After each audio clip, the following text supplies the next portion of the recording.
Hello, dear student. This is Sajjad Ahmed Khan, your online English teacher and the founder of Brilliant English Academy. प्यारे बच्चों, आज हम पढ़ने वाले हैं ग्रामर सीरीज में एक और easiest topic that is model auxiliary verbs.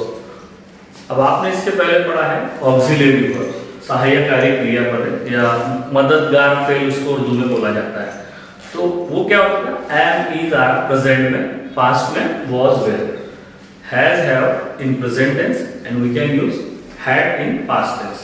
उसके बाद में shall, will को भी हम यूज करते थे। तो these are the simple primary auxiliary verb, सहायकारी क्रियापद। एक और पार्ट है जो आपको 12वीं में specially 11th and 12th Maharashtra board का जो ग्रामर का सिलेबस है उसमें 1 से 2 सेंटेंस ऐसे आएंगे जहां पर आपको यूज ऑफ मॉडल ऑक्सिलरी करना है। उसके पहले आपको सबसे पहले मैंने एक टेबल आपके लिए बनाया है। यहां पर आप देखिए मॉडल ऑक्सिलरी एंड एटीट्यूड या यूसेज ये दिया है, मतलब how we can use modal auxiliary. अब देखिए एक मॉडल ऑक्सिलरी को एक सेंटेंस है, जैसे आई कैन ड्रिंक वाटर, तो कैन शोज योर एबिलिटी, तो मैं पानी पी सकता हूं। आई कैन राइड बाइसिकल, मैं बाइसिकल चला सकता हूं। लेकिन अगर मुझे रिप्लेस करना है, एबिलिटी की जगह परमिशन लाना है, तो मैं कैन आई ड्रिंक वाटर नहीं बोल सकता हूं, लेकिन वो आपकी एबिलिटी नहीं हो रही, यहाँ पे आप परमिशन मांग रहे हो। परमिशन के लिए हमारे पास मे आई ड्रिंक वाटर।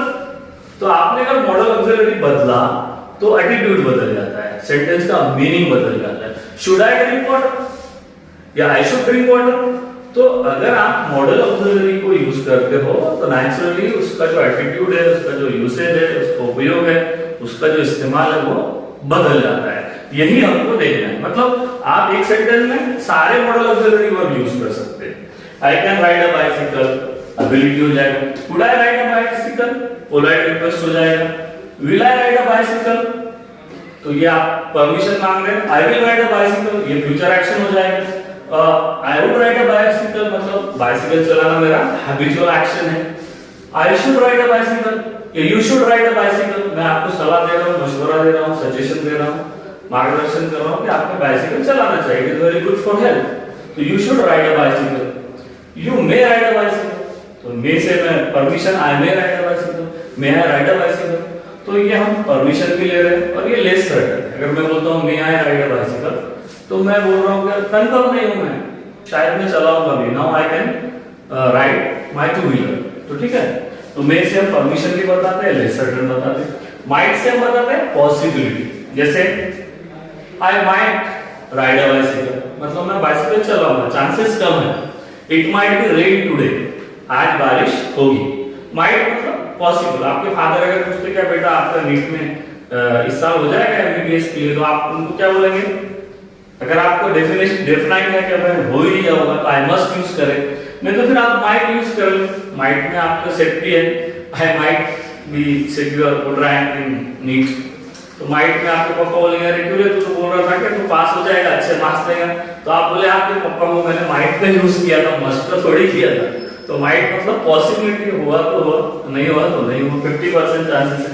मस्ट लेकिन जब हम यूज करते हैं तो मस्ट शोज ऑब्लिगेशन, कंपल्सन, आवश्यक, नेसेसरी, लाजमी। You must study hard. अब मैं आपको अगर मशवरा दूं, सलाह दूं, मार्गदर्शन करूं, एडवाइस करूं, तो मैं आपको अब बोलूंगा कि आपका 4th मार्क्स एग्जाम है, तो मैं आपको यू मस्ट बोलूंगा, यू मस्ट स्टडी हार्ड। मैं आपको यू शुड स्टडी नहीं बोलूंगा, क्योंकि आपको अब करना ही है। At any cost you must study hard for securing good marks in examination. अब ये जो आउट टू है, नीड टू है, हैव टू है या डेयर टू भी है, तो these are also the modal auxiliary verb. अब ये कैसे है? जैसे आउट टू हमारा मॉरल ड्यूटी बता रहा है, उसके बाद में नीड टू में नेसेसिटी बताते हैं, ऑब्लिगेशंस, मतलब हम नीड टू को यूज कर रहे हैं मस्ट की जगह। हैव टू में हम शुड की जगह भी यूज करते हैं, ऑब्लिगेशन या एडवाइस के लिए भी यूज करते हैं, तो वी कैन यूज दिस। अब आपको एग्जाम में जो पूछे जाते हैं वो these modal auxiliary means can means ability, could past form में यूज करते हैं that is polite request, will future action या लेस सर्टेन, बहुत ही कम चांसेस है। Would we can use habitual action, आदत के लिए हम यूज करते हैं। वुड, जैसे I would take tea before dog, मैं सुबह सुबह चाय पी लेता हूँ। Should, you should take tea, मैं आपको एडवाइस कर रहा हूँ। शुड है एडवाइस है सजेशन। मे, परमिशन, जैसे may I come in sir, you can oftenly use in the class. Then might, possibility है, India might win T20 series against West Indies, तो पॉसिबिलिटी है। Must, India must win World Cup, India को World Cup जीतना ही चाहिए, T20 world cup, हमने नहीं जीता है अभी। आउट टू में हम मॉरल ड्यूटी बोलते हैं, जैसे your father tell you, you ought to do your homework regularly, your teacher tell you, you ought to go for prayer, तो ये मॉरल ड्यूटी भी यूज करते हैं। नीड टू मतलब नेसेसिटी, आपकी जरूरी है, I need to work hard for my better future. How to में ऑब्लिगेशंस है, you have to bring your text book, English text book, तो these are the modal auxiliary verb, और ये इसका एप्टीट्यूड है क्या यूसेज है, ये आप लिख लें ताकि आपको, और ये याद भी करो ताकि आपको day to day English conversation में, स्पोकन इंग्लिश में इसका बहुत यूज होता है। अब हम बात कर रहे हैं इस पर कम से कम 1 मार्क का और मैक्सिमम 2 मार्क के क्वेश्चंस इस पर आते हैं। लेट्स सी, अब क्वेश्चंस कैसे आते हैं देखिए। Reading, the model auxiliary words having the sentence that has model auxiliary verbs are given to you। अब आपको एक्टिविटी बेस्ड सिलेबस में ऑप्शन भी दिए जा रहे हैं, तो हो सकता है कि एक क्वेश्चन होगा, उसके 4 ऑप्शंस होंगे। Out of that 4 option you should write, you must write the correct alternative, तो ये भी हो सकता है। या कभी कभी क्या होगा कि आपको एक सेंटेंस दिया जाएगा और उसमें मॉडल ऑक्सिलरी को रिप्लेस करने के लिए बोलेंगे, you should replace the modal auxiliary verb, मतलब आपको यहाँ पे मॉडल ऑक्सिलरी वर्ब को रिप्लेस करना है, ठीक है। तो और दूसरा, कभी कभी मॉडल ऑक्सिलरी में आपको फंक्शन भी पूछा जाएगा। Let's see the first example. Hundreds of these little birds would land on the mango tree. Then what is the model auxiliary here? Would. Would is a model auxiliary. अब would क्या show कर रहा है? Actually would shows habitual action, ठीक है? Would shows habitual action. लेकिन यहाँ पे वो क्या पूछ रहा है? फंक्शन पूछ रहा है। What is the function of that model auxiliary? तो आपको सिंपली लिखना पड़ेगा would shows या the function of would model auxiliary, would shows habitual action, तो would हमारा बताता है habitual action। और अगर यहाँ पर आपको पूछता हो, अगर यहाँ पे must होता तो हमको क्या लिखना पड़ता? obligation। यहाँ पे should होता तो क्या लिखना पड़ता? yes, advice। यहाँ पे can होता तो क्या लिखना होता? ability। अगर यहाँ पे may होता तो permission, might होता possibility, must होता कंपल्शन, आउट टू होता मॉरल ड्यूटी, नीड टू होता नेसेसिटी, एंड हैव टू होता तो यस। तो are you understand? Okay, now shifting toward the next sentence. अब यहां पर देखिए, नेक्स्ट सेंटेंस है हमारा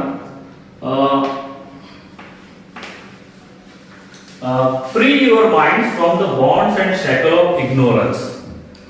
free your mind from the bonds and shackle of ignorance. Have you seen here any model auxiliary verbs? क्या आपको यहाँ पर कोई model auxiliary दिख रहा है? नहीं है। लेकिन ये सेंटेंस आपको कैसा लग रहा है? ऑब्लिगेशन लग रहा है या एडवाइस लग रहा है या परमिशन लग रहा है? हमको यहाँ पे क्या बोला है उसने? एडवाइस करना है। अब हमको अगर एडवाइस करना है तो which model auxiliary do we use? Should। तो हमको model auxiliary कौन सा यूज करना पड़ेगा? Should। अब हमको जब should यूज करना पड़ेगा तो हमको free your mind from the bonds and shackle of ignorance. जब एडवाइस कर रहा है तो कोई एक आदमी दूसरे को एडवाइस कर रहा है। Teacher advice student, father advice his son और डॉटर, या doctor advice to his patient. तो हमको इसमें क्या करना पड़ेगा? सिंपली शुड का यूज करना है और एक सब्जेक्ट लगाना है, यूनिवर्सल सब्जेक्ट, वो होगा यू शुड। हमारा सेंटेंस कैसे शुरू होगा? यू शुड, यू शुड, और आगे का जो सेंटेंस है, you should free your mind from the bonds and shackle of ignorance. Are you understand? यहाँ पे आपको उसने क्या पूछा है कि ऐसा सेंटेंस बनाओ जो एडवाइस बताता हो। तो जब हम एडवाइस बताते हैं तो हमको सब्जेक्ट भी लगेगा। You should study hard, you should take this pill 3 times a day. Doctor आपको एडवाइस करता है तो हमको यहाँ पे यू शुड लगाना होगा। That is a very tricky type of question. अगर आप देखेंगे कि सर इसमें तो मॉडल ऑक्सिलरी है ही नहीं, तो that can make you confused and in that confusion you solve it but you can get 0 mark due to your ignorance। तो आपको पता होगा कि हमको ये you should study hard, you should play cricket if you want to be a great cricketer। Then third sentence है, look here, yes, government may take good case of the poor, good care of the poor and downtrodden। What is the auxiliary that you find here? May। Is there any model auxiliary? क्या आपको यहाँ पे कोई model auxiliary दिख रहा है? Yes, that is may। And may shows, may जो है ये क्या बताता है बेटा? हाँ, look here, may shows permission या less certainty। अब यहाँ पे बोल रहा है कि गवर्नमेंट में take good care of the poor and downtrodden. तो हमको यहाँ पर आप कौन सा मॉडल ऑक्सिलरी यूज करना है? ऑब्लिगेशन वाला। में दिया है जो परमिशन शो करता है और हमको यूज करना है ऑब्लिगेशन वाला। Then what is the obligation वाला मॉडल ऑक्सिलरी कौन सा है? में तो permission, obligation compulsion. Obligation mean compulsion, लाजमी, आवश्यक, नेसेसरी। तो हम बताते हैं दैट इज कंपल्शन या ऑब्लिगेशन के लिए हम यूज करते हैं मस्ट। सो यहां पर आपको क्या करना होगा, ये जो में है इसको निकालना होगा और उसके जगह आपको करना होगा मस्ट। इसके जगह क्या लिखना पड़ेगा आपको? Must. Your correct sentence is, तो आपको पूरा सेंटेंस लिखना है और जो आपने रिप्लेस किया है, चेंज किया है, उसको अंडरलाइन कर दिया है। Then what is the correct sentence now? Government must take good care of the poor and downtrodden. That is your correct sentence. Then now we are moving toward the next sentence. That is, the sentence is sentence number 4. You will sit here if you want. If you will sit here if you want. What is the model auxiliary here? पहला काम हमारा होगा कि हम इसमें पहले model auxiliary को search करते हैं और वो model auxiliary की लिस्ट हमने दी है, तो you should mug up that। आपको ये याद ही करना होगा। Will is a model auxiliary। अच्छा, will shows future action and less certainty. देखो विल यहाँ पे क्या बताता है? फ्यूचर एक्शन बताता है, सर्टेनिटी बताता है, शायद, certainty. Now we have change this modal auxiliary, replace this modal auxiliary by using another modal auxiliary showing permission. अब हमको परमिशन वाला मॉडल ऑक्सिलरी यूज करना है। तो परमिशन वाला मॉडल ऑक्सिलरी क्या है? विल जो है वो फ्यूचर एक्शन बताता है और परमिशन वाला मॉडल ऑक्सिलरी क्या है? May. Then what we can do, we replace this will by may. तो हम विल के जगह क्या यूज करेंगे? May. Now our correct sentence is you may sit here if you want. That is correct sentence. तो यहां पर replacement है, use that modal auxiliary, replace that modal auxiliary. Next, last, train shall come late because of bad weather। Then first duty is our that we can recognize or identify the given model auxiliary and its attitude। तो हमारा model auxiliary कौन सा है पांचवें sentence में? shall। तो shall जो है वो हमारा मॉडल ऑक्सिलरी है और shall क्या चूज करता है बेटा? shall या should। तो shall भी हमारा एडवाइस शो करता है। You should हम पास फॉर्म में लेते हैं तो shall से हम एडवाइस शो करते हैं। Rain shall come late because of bad weather। अब हमको कौन सा मॉडल ऑक्सिलरी से रिप्लेस करना होगा इसको? Possibility. Whatever the model auxiliary there may be, हमको रिप्लेस कैसे करना है वो देखना है। तो पॉसिबिलिटी कौन सा मॉडल ऑक्सिलरी बता रहा है आपको? might। पॉसिबिलिटी बताता है आपको might।